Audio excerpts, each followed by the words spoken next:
तीन खास मेहमान मंच पर है, तालियों के साथ स्वागत कीजिए। हमारे साथ राकेश त्रिपाठी जी, राष्ट्रीय प्रवक्ता बीजेपी के हैं। आपने अपने मंत्री जयवीर सिंह को यहाँ चुनावी मैदान में उतारा है, लेकिन ये ऐसी सीट है जहाँ पर समाजवादी पार्टी आज तक हारी ही नहीं है। मुलायम सिंह यादव का ये गढ़ है, कैसे आपको यकीन है? देखिए अंजना जी, जब आप इसको गढ़ कहती हैं ना तो बहुत दुख होता है। ये ऋषि मयन की नगरी है, ये राजा तेज सिंह की नगरी है जिसने मुगलों के दांत खट्टे करने का काम किया था, और इस मैनपुरी को किसी का गढ़ बताएंगे? अरे गढ़ तो हमने एक एक करके ध्वस्त करने का काम किया है। हमने गढ़ गिराया इनका फिरोजाबाद का भी, हमने गढ़ ढाया इनका कन्नौज का भी, हमने गढ़ ढाया इनका रामपुर का भी, हमने गढ़ ढाया इनका आजमगढ़ का भी, और हम गढ़ गिराएंगे इस बार मैनपुरी का भी।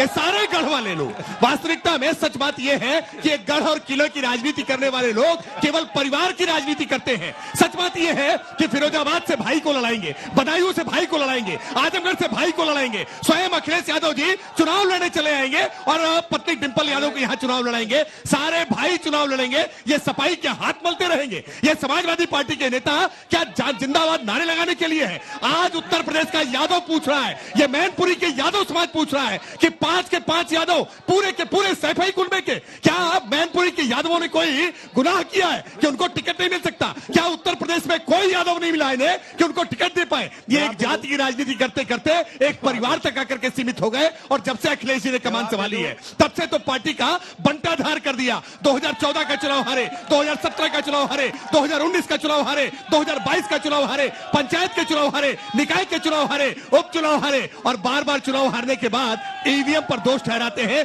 ईवीएम पर ठीकरा फोड़ते हैं। सच बात यह है कि आपकी नीतियां इस तरह की है, मजहबी तुष्टीकरण करने का काम करते हैं। जाति और जमात की राजनीति अब देश में नहीं चलेगी, देश में विकास की राजनीति चलेगी। आपने कहा कि यहां से पर्यटन मंत्री चुनाव लड़ रहे हैं। पूरी दुनिया में आज पर्यटन के नक्शे पर उत्तर प्रदेश को ला करके दिखाने का काम किया है। दुनिया भर से पर्यटक चले आ रहे हैं। ये पर्यटन मंत्री आज उत्तर प्रदेश को विकास के मापदंड पर ऊपर लेकर जा रहे हैं। इस बार मैनपुरी पर्यटन मंत्री के साथ होगा, जयवीर सिंह जी के साथ होगा। ये पूरी जाल बिछा रखी है लोगों की, परिवार वालों की।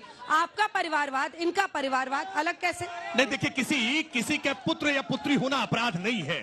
लेकिन एक ही परिवार से 3 भाई और उसके बाद भैया और भौजाई, अरे ये कैसा चुनाव चलेगा भाई? एक ही परिवार से उदाहरण नहीं है। पूरे देश में ऐसा कोई उदाहरण नहीं है कि एक ही परिवार से 5-5 लोगों को टिकट देते हो। 22 परिवार के सदस्यों को संवैधानिक पदों पर बिठाने का अपराध इसी सैफई परिवार ने किया था। ये सैफई महोत्सव के नाम पर जिस प्रकार के रंगारंग कार्यक्रम कराते थे, अब क्यों नहीं कराते हैं?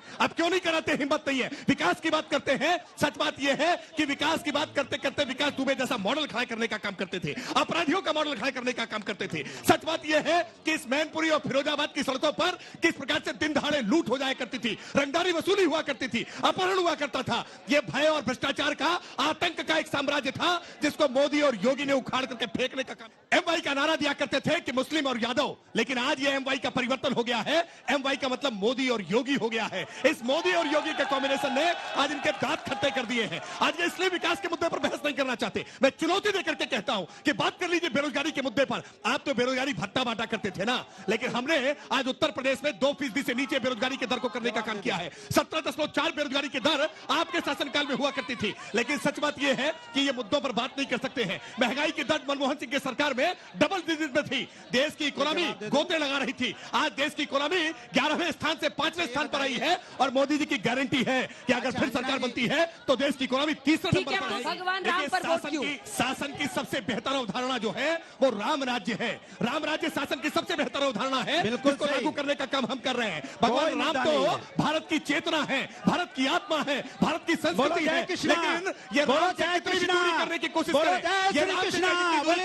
करें, लेकिन एक समय तो आएगा जब राम नाम सत्य हो जाएगा।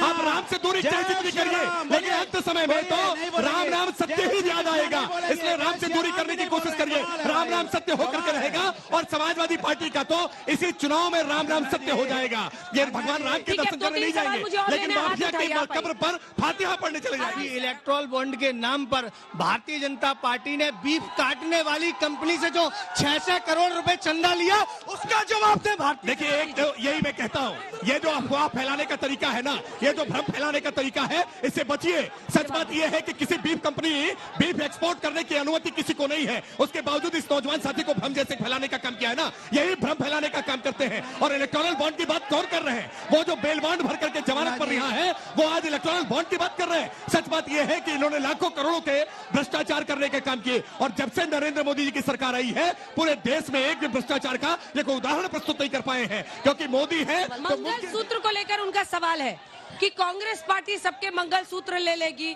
ये कहां से आया, ये उनका प्रश्न है। देखिए, जिस इंडी अलायंस के साथ ये चुनाव लड़ रहे हैं ना, उस इंडी अलायंस के एक बड़े नेता ओवरसीज कांग्रेस के अध्यक्ष हैं सैम पित्रोदा। वो कह रहे हैं कि अमेरिका का कानून लेकर के आएंगे और विरासत पर टैक्स लगाएंगे, यानी आपके घर में आपके बाप दादा ने जो संपत्ति कमाई है उसको जब्त करने का काम भी इंडी अलायंस करेगा अगर सत्ता में आ जाता है। और इंडी अलायंस में राहुल गांधी बार बार बयान दे रहे हैं, वो कह रहे हैं कि आपकी संपत्तियों का सर्वे होगा, मां बहनों के घर के भीतर में झांक करके देखा जाएगा, आपकी पायल पाजेब और आपके मंगलसूत्र पर खतरा मंडरा रहा है। अगर इंडी सरकार आ गई तो ये सब छीनने का काम करेंगे, लेकिन देश में होने नहीं पाएगा। मैनपुरी का ये एक भी काम बता दे कि मैनपुरी की जनता के लिए बीजेपी ने क्या किया, एक भी काम गिरा दे यहाँ कि क्या करा है इन्होंने मैनपुरी के लिए।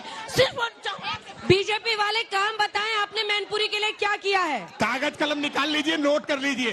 36,000 प्रधानमंत्री आवास देने का काम इसी मैनपुरी में किया है। पूरे देश भर में 4 करोड़ आवास और 36,000 आवास इसी मैनपुरी में देने का काम किया है। आज 17,000 उज्ज्वला गैस के कनेक्शन देने का काम किया है। आज हर गांव हर मजरे तक बिजली पहुंचाने का काम हमने किया है। आज आपको सुरक्षा का एहसास देने का काम हमने किया है। भारतीय जनता पार्टी ने आज सबको भय भूख और भ्रष्टाचार से दूर रखने का काम किया है। एक पारदर्शी सुशासन की सरकार देने का काम किया। 2014 के चुनाव में समाजवादी पार्टी केवल 5 सीट जीत करके आई थी। 5 सीट यानी मारुति कार में बिठाने लायक जीत थी।